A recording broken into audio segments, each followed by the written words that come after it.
just when you thought it was safe to eat food prepared by other people. A terrifying true crime tale emerges of a woman who bit off more than she could chew. Oh.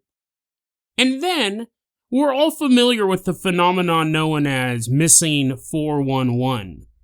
This idea that anyone at any time could be hiking through a forest in America and mysteriously vanish. But what if there's a simple trick to getting out of these situations? What if an old-timey life hack could do more than hack your life? It might save it. Today on Dead Rabbit Radio.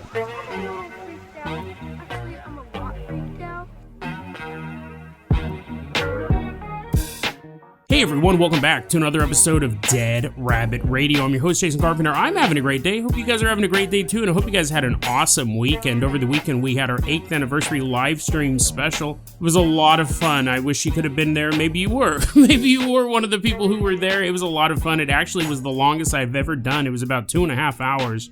And I will get it uploaded as an audio-only version to the podcast side soon. I made a technical mistake, and I have to download now a 2.5-hour video from YouTube and convert it and all that stuff. I didn't record it with my podcasting software as well. But someone who never makes mistakes, someone who is as perfect as a kitten's paw in the snow, running into Dead Rabbit Radio Command. Everyone get on your feet and give it up for Vappy. Woohoo, yeah, Vappy's running on it. Or maybe it's Vapey, I don't know, one of the two. It's either someone who's vapid or a cloud of smoke and going into our lungs. Vappy is a Patreon member who recently upped their Patreon donation, so really appreciate that, Vappy. That is why you are going to be our captain, our pilot of this episode. If you guys can't support the show financially through the Patreon or the merch store, it's totally fine. It really is. Just help spread the word about Dead Rabbit Radio. That helps out so much. Tell your friends, tell your family, tell everyone you know. Dead Rabbit Radio is your favorite paranormal show. That is how you can help the show grow. We got a lot of stuff to cover today. I do want to say this before we get started. We have about 3 weeks left of, I think this is season 31. And then I will be gone for a month. However, I won't leave you completely hanging. After that, we're going to have 6 episodes or 2 weeks of Dead Rabbit Radio Classics, some behind the scenes of classic episodes for you. I always enjoy doing those. I think they're a lot of fun. And then we'll have 2 weeks of Retro Rabbits, some reruns, and then I'll be back. It's my typical take of a month off during summer from work, go hang out with family.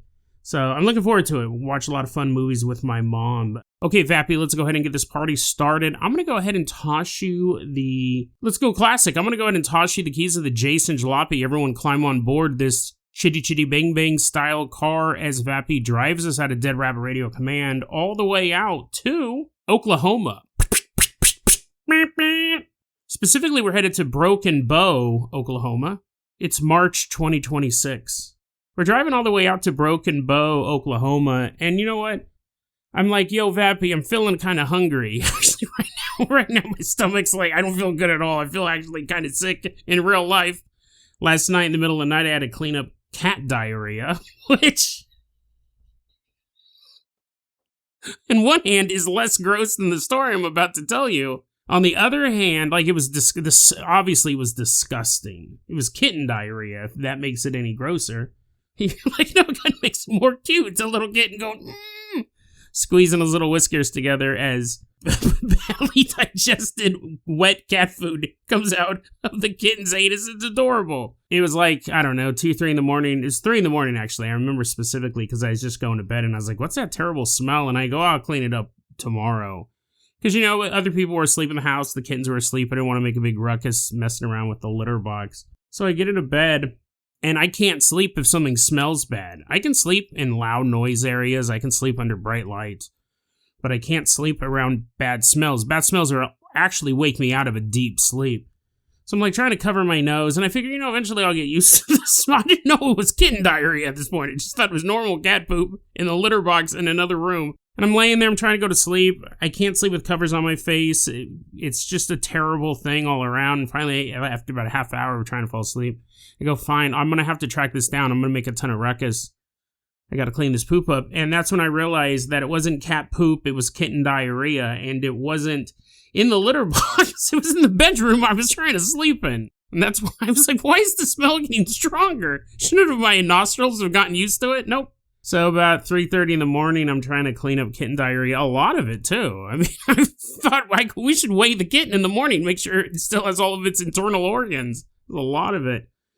You know, it obviously was gross. I hate poop as much as I cover stories about that on my podcast. I think it's absolutely disgusting. But the other thing is like, I hope I didn't get some kitten stomach disease. Jason, this is the second time you thought you might have a kitten disease. First one was an eye disease. By the way, how are your eyes? They're still acting up. Still pretty itchy. And then I might have a kitten intestinal disorder now. Maybe this is how I find out. Maybe this is my own Black Mirror episode where I find out I am actually a kitten. I've been a kitten in my entire life, and all of this is just in my kitten imagination. Yeah, for the past couple hours, really, my stomach's not been feeling good, so... But we do have to eat for this story to make sense, so you're hungry after hearing that delicious story. Let's go get some refried beans. Spill them on the floor. Here's a spoon, buddy. Gobble them up. Someone's got to eat something, and I'm not in the mood, so... I know this is your favorite restaurant. Vappy, why don't you go ahead and pull into that local Arby's here in Broken Bow, Oklahoma? I'm sure they're just loving the advertising they've been getting. Go ahead, pull up into that drive-thru. And we find ourselves playing a little bit of game of Russian roulette here at this drive-thru. There's a car in front of us, there's a car behind us, and somebody is going to have something horrible happen to their Arby's sandwich, other than just eating a normal Arby's sandwich, which is already bad enough. Arby's is the most disgusting of all fast food. Someone's going to have something really bad, something life-changing, really. Jenica Church, 38-year-old woman, she's in the car ahead of us at the Arby's drive-thru, and she goes there after work to pick up the 4 for $10 meal. That's four mediocre at best roast beef sandwiches, and all it costs is $10 at this drive-thru at Broken Bow. And she gets these 4 classic roast beef sandwiches, and she takes a big sniff of the bag. She's like, oh, it's so delicious. She's a compulsive liar, even to herself. I can't wait until I put one of these in my body. She gets the 4 for $10. She takes them back home. Jenica shares this home with her husband and 2 children, I believe, unless she has 3 kids and 1 kid didn't get Arby's. But she takes these 4 classic roast beef Arby's sandwiches home, and they eat them. Well, anyways, shortly after eating this Arby's, and I don't know how soon after, I don't think it was the next morning, but I don't know how this disease works. Shortly after eating Arby's, one day, Jenica is hanging out at work. It doesn't actually say how she discovered this. She was about to win a bowling competition when someone goes, Jenica, look, don't touch that bowling ball. I was about to use that. You're forfeiting the tournament. I don't know exactly how she discovered this, but let's just say shortly after this, one day Jenica was at work. No. One day Jenica was at home. We'll say she was at home. And she looks in the mirror. She's putting on her makeup, and she goes, what is that? And she's looking at her face, and she's like, what? And she sees an open, weeping cold sore on her lip. Just what you have to add weeping. It's gross. It's glistening. It's glistening in the fluorescent light of the bathroom.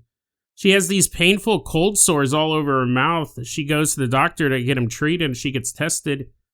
Jenica has herpes now. Specifically herpes simplex virus type 1. And she's like, what? How did I get herpes all over my mouth? And the doctor goes, well, there's a couple ways. It is an STD.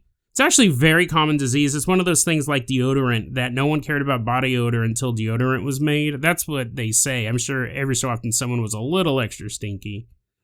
But herpes was just a normal thing. Cold sores, right, were a normal thing.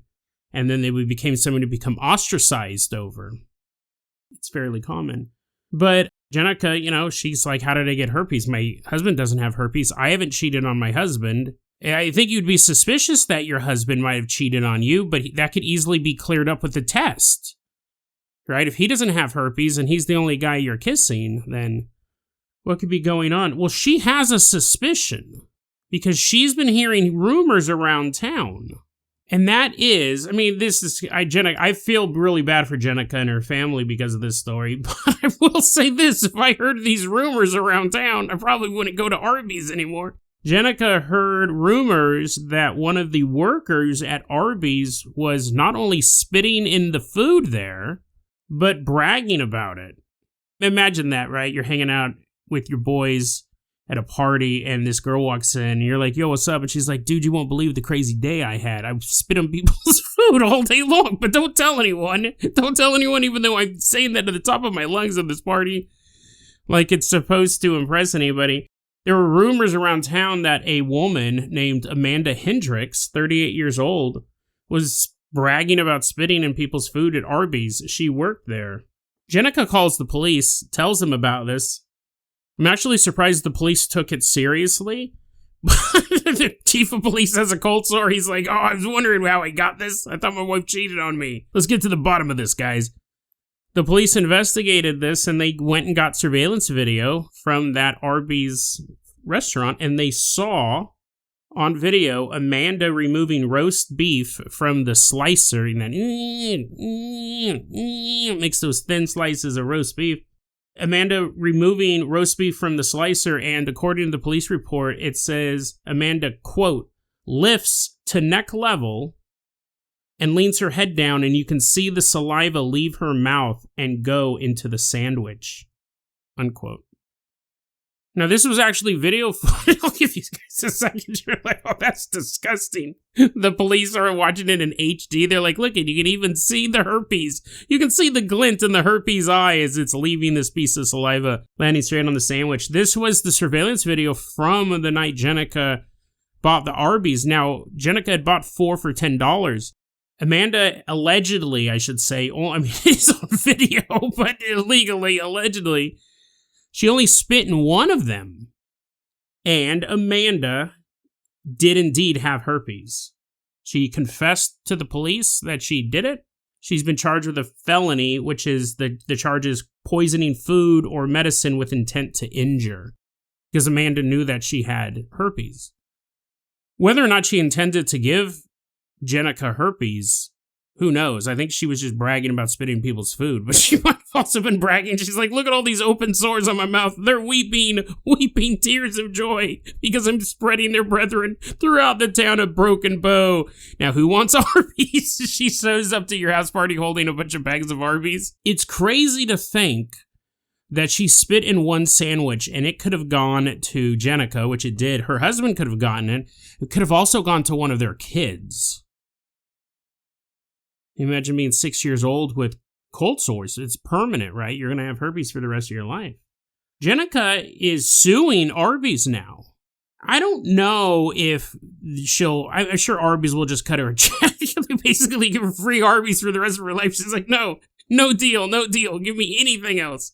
I'm sure Arby's will end up just cutting her a check. I don't know if this would really stand up in court. Jenica is suing Arby's because she said that Amanda would show up to work even though she had an active herpes outbreak with visible lesions on her face.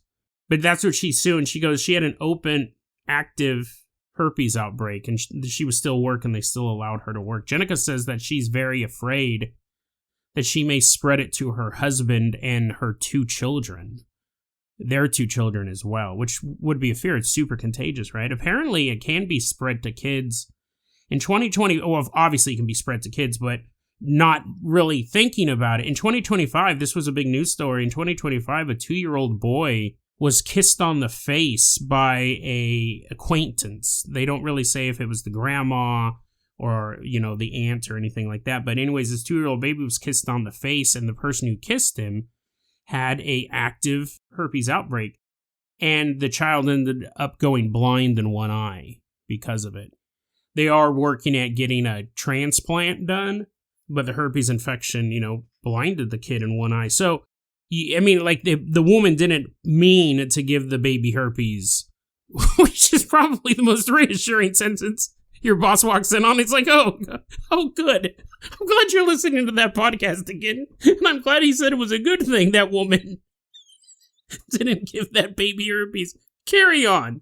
Boss walks out of the office. But crazy. I knew a guy. I didn't know him directly, but I had a friend who worked at a restaurant down in Sacramento, a good friend of mine, and there was this ongoing saga. There was a dude who worked there. It gets super complicated. I'm trying to say how much I'm going to reveal, but basically it just gets worse and worse. There is a guy, let's call him Teddy. He gets a job at this local restaurant, this like 24-hour diner type restaurant. If you guys can guess. Teddy works at this 24-hour diner restaurant, and this guy's married, he has kids and stuff like that. And there's another guy working there, a cook, and we'll call this guy Philip. And Philip was gay. Philip seduced Teddy. He goes, hey, you want to be gay? And Teddy's like, yeah, I guess. It doesn't take that much persuasion for me to become a gay man, apparently. And Teddy left his wife and his kids and was in a relationship with Philip. It was whatever, right? You hear stories like that every once in a while, and you're like, huh. But it wasn't just that. You go, so what would it take if you're working at a restaurant, or really any job, for someone of the same sex, assuming you're straight, to seduce you into becoming a gay guy or a lesbian? What would it take? Well, who knows, right? Who knows? Who knows? But I can't say this. You'd have to be a hunk for me, right? You'd have to be like a Brad Pitt or a Tom Cruise, someone like that. But Philip had something that I think, even if the hunkiest man in the world, the sexiest man in the world, I'd even throw like Ryan Philippe into this mix. You're like, Jason, is this another veiled excuse for you to talk about hot men? Well, here's the thing. Imagine the hottest person of the same sex hitting on you. To be clear, Philip was not the hottest person. This was not Brad Pitt working at the local restaurant. You know, who's your type, right? Who could possibly get you to swing the other way? I mean, I don't know if I'd ever leave my wife and kids for this. Again, I would just say, I'll see you in a couple of years, right? Wait till my kids graduate high school. Then we're going to have all the gay sex you want. Your boss walks back in, he goes, what? Oh no, that's it. Shut this podcast off, it's banned. Philip had open wounds all over his body. He had like big, open, weeping sores on his arms and his legs. So here's the thing, like, you might be able to seduce me. I'm not going to say that if Brad Pitt came up to me and started giving me a back rub. I'm not made of steel. But if he was covered in open sores, there's no way. None. Ever. That's the only thing. All it takes is a back rub. It's the only thing that keeps you from it. Listen, that's so gross. And my friend who worked there was like, I don't know how this person still works at a restaurant. You can clearly see all of the open wounds on his body. He worked at this restaurant. Now, when I heard that story, because I'd go there once in a blue moon, right?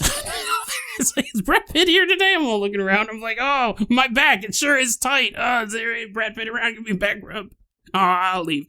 Went there once in a blue moon. It was very rare. I think I went there once or twice to see my friend. I never went back there after I found out that their cook, by the way, he wasn't a waiter. I don't know what's grosser. The guy bringing you the food as he's handing you the food. Liquid is dripping out of the open wounds in his arms. Gets mixed up with your ketchup. I think that the worst would be your cook cooking food. And he's like, oh, you know what this needs? It needs a dash of seasoning salt, which is the top shelf directly over the stove. He's reaching up to get it, and just liquid is dropping out of his arms, dripping into your food. And then he puts a little seasoning salt on it, and he goes, oh yes, he goes in there to do my celebratory dance. Every time I make good food, he starts flailing his arms around, starts getting his legs up, fluids going everywhere. Absolutely disgusting. If you want to seduce a straight man, like, whatever. But, you know, you can do that. You can ruin a marriage. But don't drip fluid in my food. Don't be disgusting. Don't get all of this goo all over my food. I never went back. I don't know if Jenica knew of these rumors beforehand that Amanda was spitting in food. Maybe she found out afterwards, but like, again, that'd be a pretty big red flag. And the result is she has a lifelong, I mean, it never goes away. She can treat it, right? You can kind of cut down on the outbreaks and kind of make it so it's not so contagious when the outbreaks happen, but still. And imagine this could have happened to one of your kids as well. Absolutely horrifying.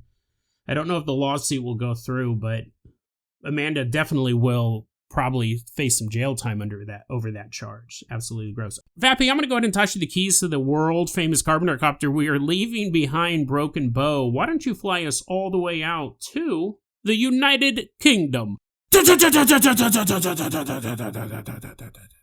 We're in the United Kingdom. We're about to meet a man. We don't have real names for this story, but we're going to call the father Jerry. And he has a son who we will call Sam, who's in university. Sam has a project for his university. He's doing some moth study. And what he needs for that is moths, obviously. So he sets up a moth trap in a very small forest that's nearby the home. And Sam goes, listen, when I say small forest, I mean really small. You could actually stand at the edge of the forest and see the end of the forest. He goes, there's probably a 10-minute walk from one end to the other. Very, very small forest. And anyway, so Sam has this project. Hey, I put this trap out here. We catch moths, and then I'm doing my work on them. Well, anyways, one night, Sam calls up his dad and goes, hey, Dad, you know what? I'm really busy. I can't get out to pick up the moths. Do you think you could go get them for me? And Jerry's like, yeah, sure. That's totally fine. I'll drive out into the woods and go get your moths. Pretty simple request, right? One would think. He knew where it was at. Jerry knew where it was at. So Jerry drives to the small woods, leaves his headlights on so he has some light, because it's dark out. We're talking nighttime now. Headlights cut through this small wooded area. Jerry gets out of his car, walks into the woods. A while later, Sam said, hey, I'm busy. Can you do this chore for me? I need to get the moth trap tonight. A couple hours after he made that phone call, 2 or 3 hours, Sam gets a call from his father. Sam goes, probably just dad saying he got the trap. Sam picks up the phone and he hears his dad going, help me, I'm lost, Sam, I'm lost. And Sam's all, what are you talking about? That's one way to start a conversation. Help me! I'm lost. Sam's like, what's going on, Dad? What's going on? He goes, I can't find my way out of the forest. I can't find my way out. And Sam goes, what are you... Like, the forest is super small. Just walk in any one direction for 10 minutes, you'll be out of it. Sam, it's not working. I can't get out of the forest. I can't even see my car headlights. I left the car headlights on so I could not get lost. But I'm in the middle of... I don't know where I am. I don't even see the car headlights. Sam, you gotta help me, dude. And, at a certain point, you'd think your dad is either an idiot or inebriated. But there was something about the panic screams of his father. I mean, how often do kids hear their parents react like that? Sam's like, oh my God, like, my dad's really in trouble. And then he starts hearing his dad go, what is this? Oh no, what is this? I don't know if he narrated every step of it. Every time I take a step, the leaves crunch underfoot. The skyless moon stares at me from above. No, I mean the moonless sky. He's tripping out. He's all, there's no sky. It's just one big moon. Where am I, Sam? Where am I? Jerry starts going, what's this? What? There's something weird hanging from the tree, Sam. At a certain point, just stop looking around, dude. Just walk in a straight line. Oh, what's this? What's this ancient tome I found on the ground? Maybe if I read it out loud, it'll show me the way home.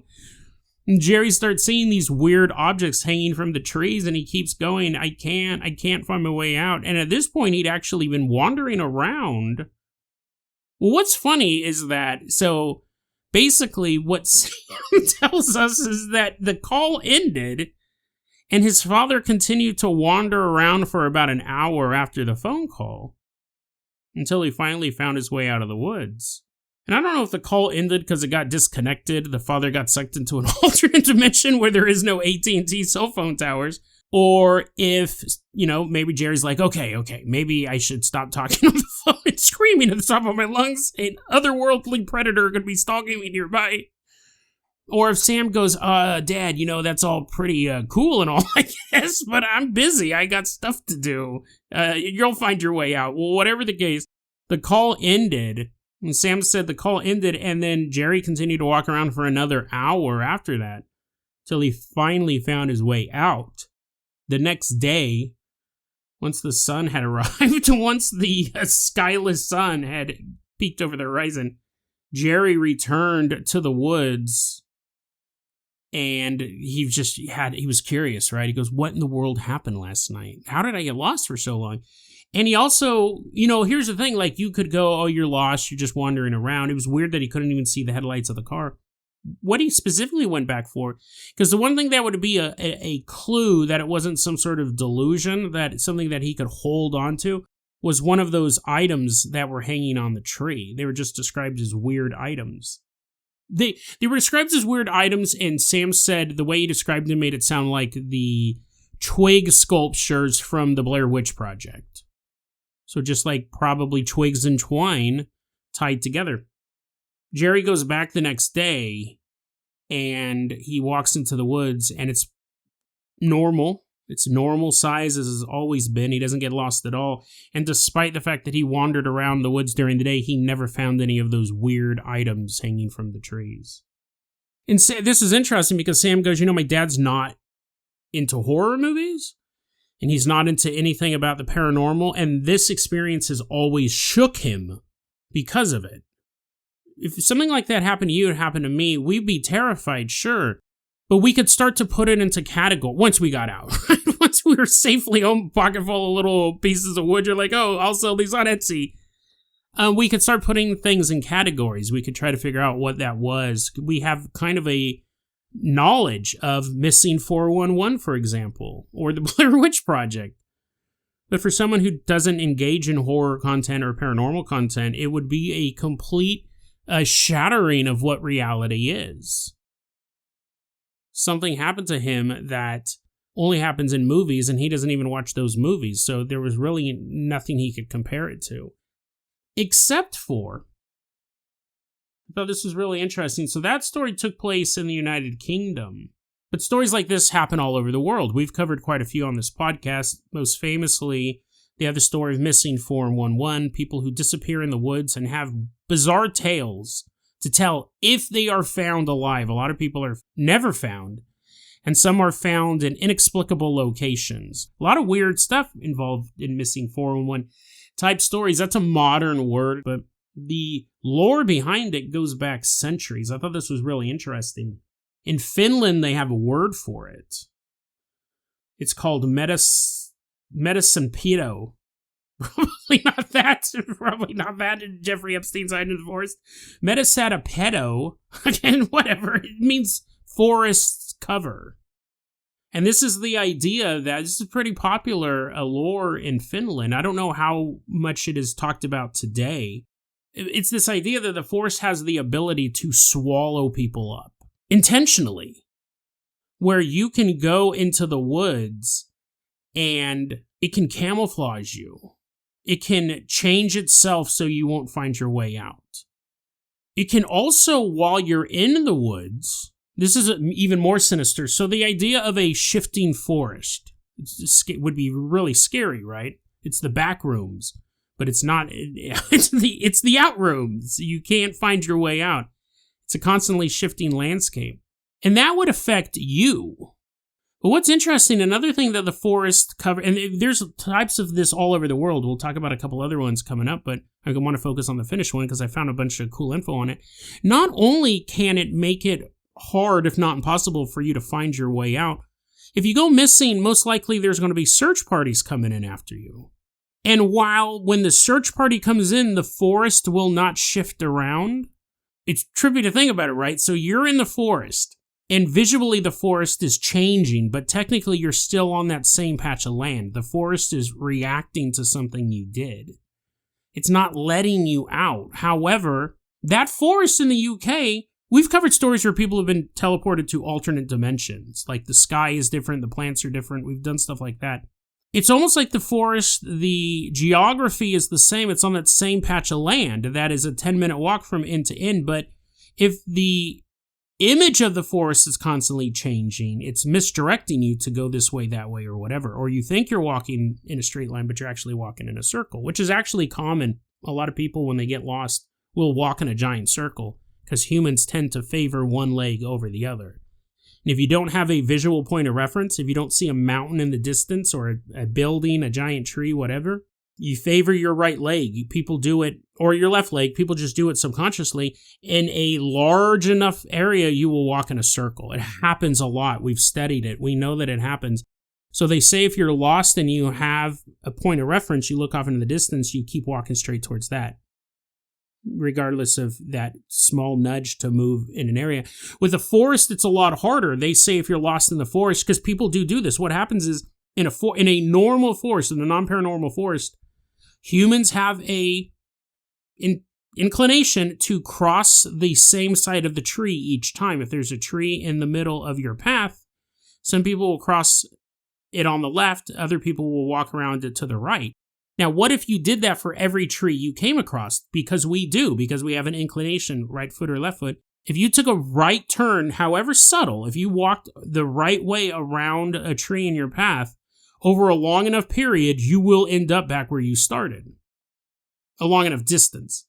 They say you have to look at a tree as far off into the forest as you can and use that as your marker. And they also say do one tree around the left side and one tree around the right side and the next tree around the left side and the right, because that will keep those minimal changes done. You didn't know you were going to learn all these survival skills. You're like, oh, I do have that summer camping trip coming up. Yeah, so it's interesting. So just without the paranormal aspect, people will walk in circles. Now imagine, though, that the landscape is changing anyways. It's geographically in the same area. Let's say you're not in an alternate dimension. It's geographically in the same area, but the forest is reacting differently to your presence. If you're on a plot of land, let's say it's 300 square miles of woods, and a search team, that's a little excessive, the search team gets lost. Let's say it's a 30 square mile of woods. It's big enough. You go in and you get lost, and there's something, the force is actually shifting around you so you can't find your way out. Search team comes in. You guys are technically still in the exact same patch of land on planet Earth, this 30 square miles. The search team will eventually find you, even though you are wandering around because of this forest is shifting and messing. This is crazy. The forest is shifting and messing with your direction, but not the search team. The search team is not being punished for this. They will come out looking for you, and using their skills, they will find you. But this phenomenon, metasepedo, aka forest cover, has an answer for that. What it'll do is it'll turn you invisible. Search team will walk right by you. Isn't that great? Like, really? I mean, like, at that point, it's basically Jigsaw having the powers of a nature spirit. They can turn you invisible. They won't find you. And they'll walk all through the woods and they go, we couldn't find him. We went through every patch, every tree, every berry bush, which is a common motif in missing 411 stories as well. We went everywhere. We got all these berries. We're going to go to the Saturday market this weekend and make enough money to find another person next week. It will make you invisible.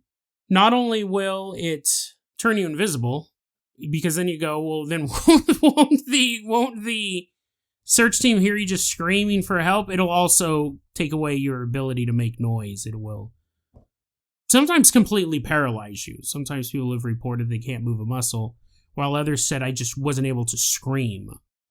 So it's taking away imagine that you've been lost if there's a search party looking for you, you've been lost for hours, if not a day or two, and you see a group of people walking towards you, or maybe you don't even see them, maybe you just hear them. I don't know actually how it would work, but whatever the case is, you scream. You might be screaming the whole time, help, help, and they will never hear you. So it's not punishing them, right? It's not punishing them for coming in and looking for you. It's still punishing you. It's making you impossible to find. If you look at the website for the Fiskars Museum, which is in Fiskars, Finland, they talk a bit about this phenomenon because it is I don't know, again, I know how popular it is today. There's a lot of people talking about it online, but I don't know if it's something that mothers share with their children over a warm bowl of porridge. But it definitely is part of their culture. They said that basically you needed to be respectful. This is how the lore goes. You needed to be respectful of the wilderness. You're not supposed to go in and make a bunch of noise, which is fine. I understand that. But you're also not supposed to camp there either. Like, what's the point of the woods? I mean, who goes to the woods just to walk around in a circle? Except people who are lost. You go there to camp. No, you can't camp.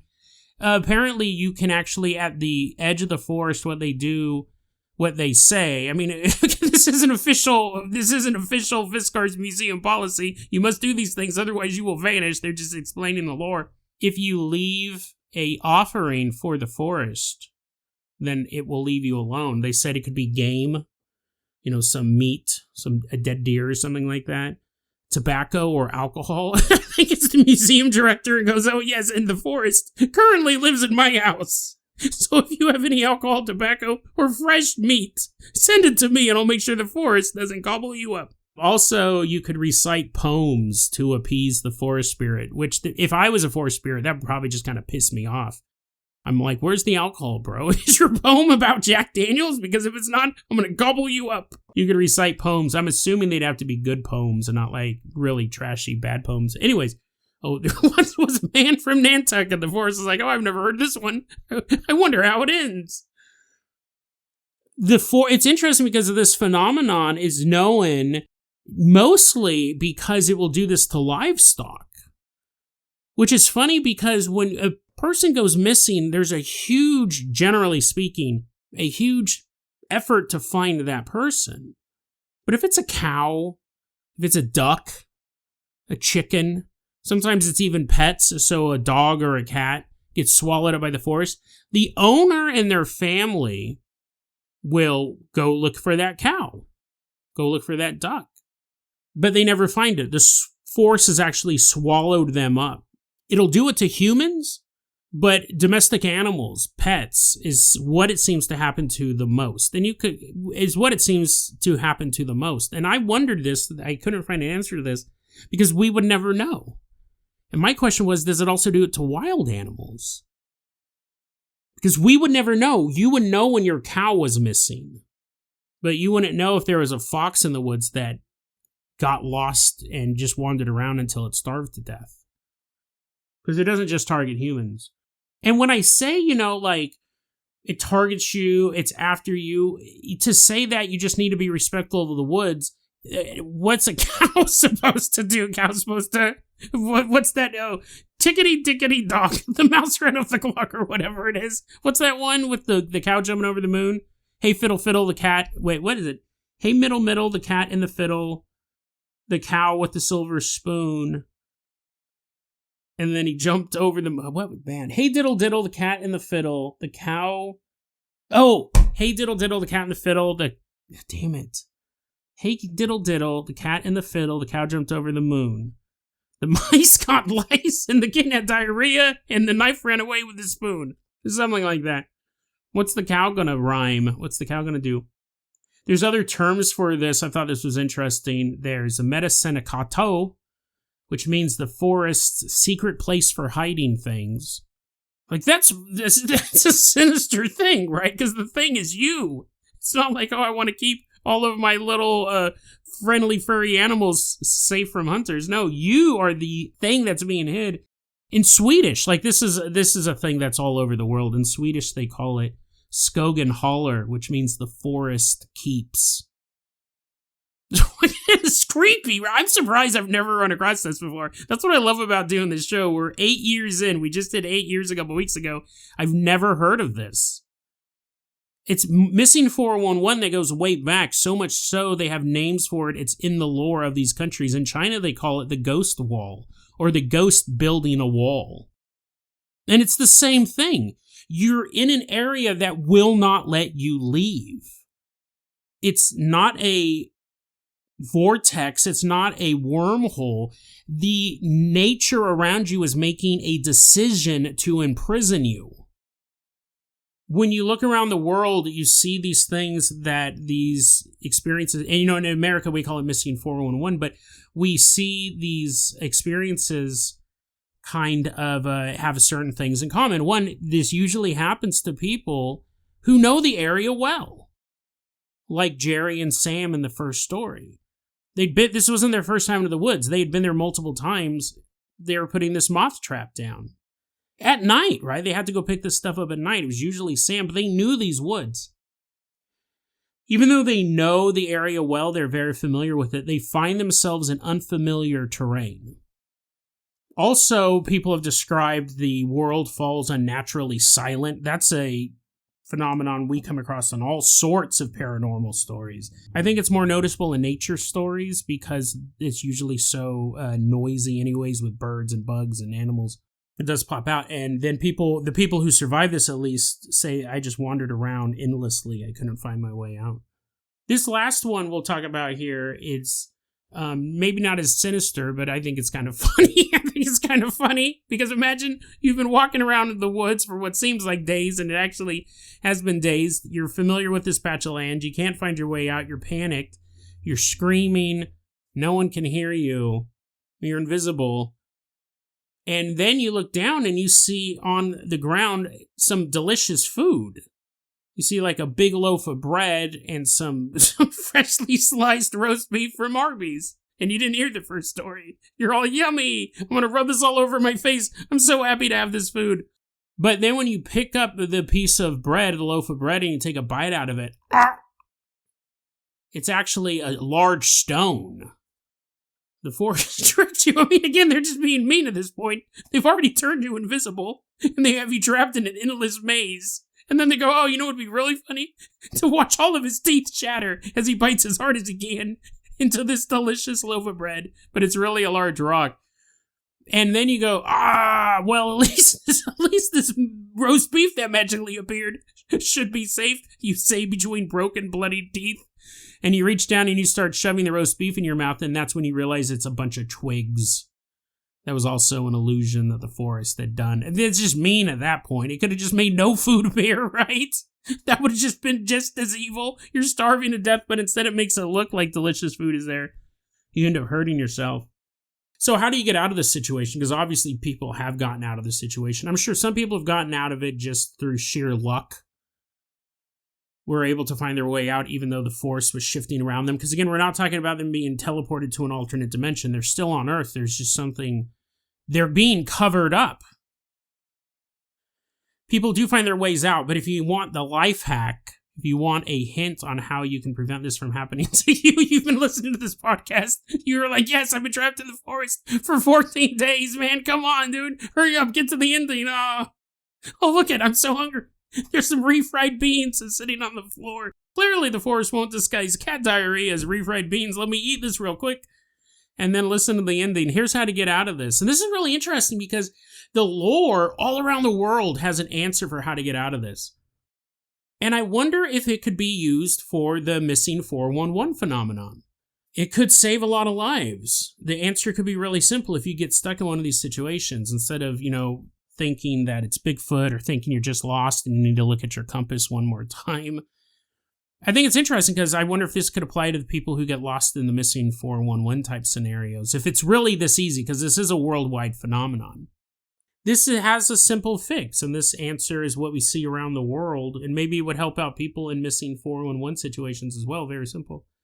If you find yourself in this type of zone, where the world of nature is actively working against you finding your way out, you can do like Jerry did, right? He just wandered around. It was such a small forest, he did find his way out. But it took him way longer than it ever should have.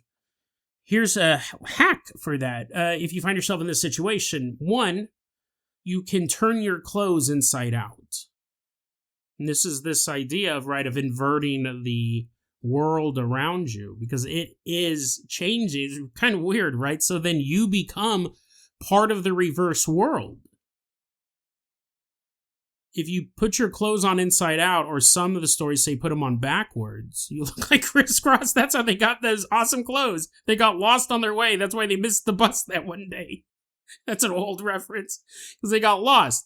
And ever since then, they were wearing their clothes backwards. You can put your clothes on backwards, or you can invert them and wear them inside out. And now you're part of the upside down world that you're lost in.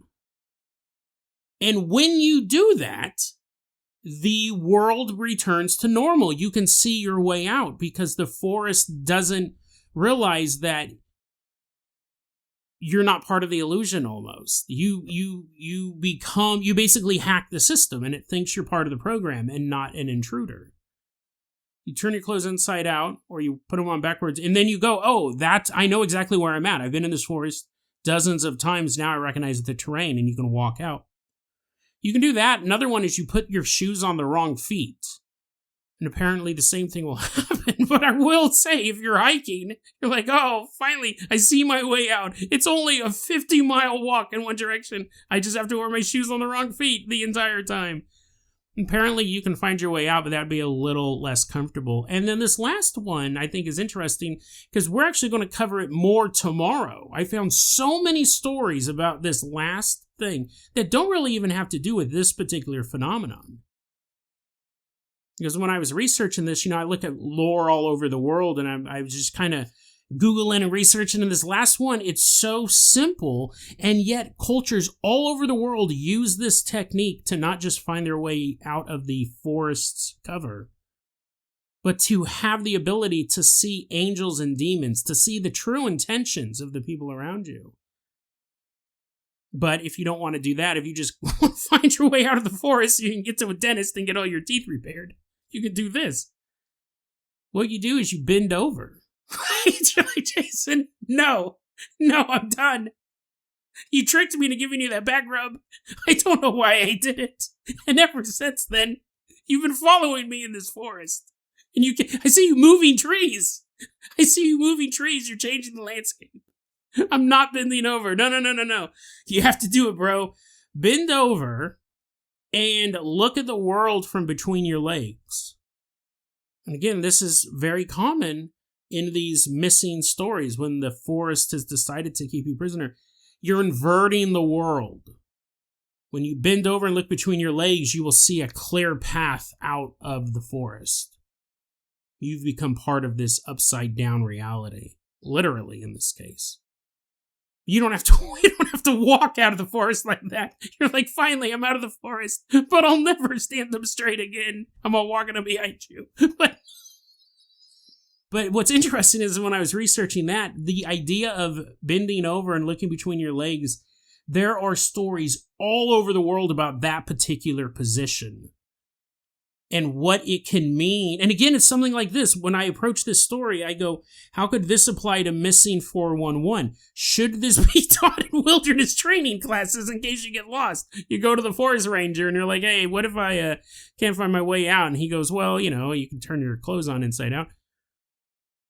Tomorrow's episode, we're going to talk about that whole bending over and looking between your legs, because not only is it part of this lore, people use it to this day to predict everything from pregnancies to whether or not you should do business with somebody, which would be a great business meeting. You're like getting ready to, I don't know if I'll let you buy out my company. Do you mind standing back a couple feet? Here, I got to try something out. And you bend over and look at the guy from between your legs, and you're like, yeah, you're a pretty good dude. Let's do this deal, because you saw the true person for who he was, and he was a pretty good dude. But we'll talk about that lore tomorrow. It's just so weird. I love looking at like folklore and stuff like that. And of course, this had all of the hallmarks. You getting lost and the ability that maybe it would work, help people get lost. They should teach it in like Army Ranger school. They're like, okay, you're going into enemy territory. Make sure you're very flexible, ladies and gentlemen. You might have to look between your legs to find your way home. Like, what? Hurry up, jump out of the helicopter. Go. You're like, no, I have questions about that. You're parachuting down. And then you realize that your Army Ranger teacher is actually a forest. That's why that helicopter had such a hard time taking off. It was an entire forest in the helicopter. The pilot's like, I don't know if we have enough fuel to carry an entire forest. Well, somehow it happened. But anyways, deadrabbitradio@gmail.com is going to be our email address. You can also hit us up at facebook.com/deadrabbitradio. TikTok is @deadrabbitradio. Dead Rabbit Radio is the daily paranormal, conspiracy, and true crime podcast. You don't have to listen to it every day, but I'm so glad you listened to it today. Have a great one.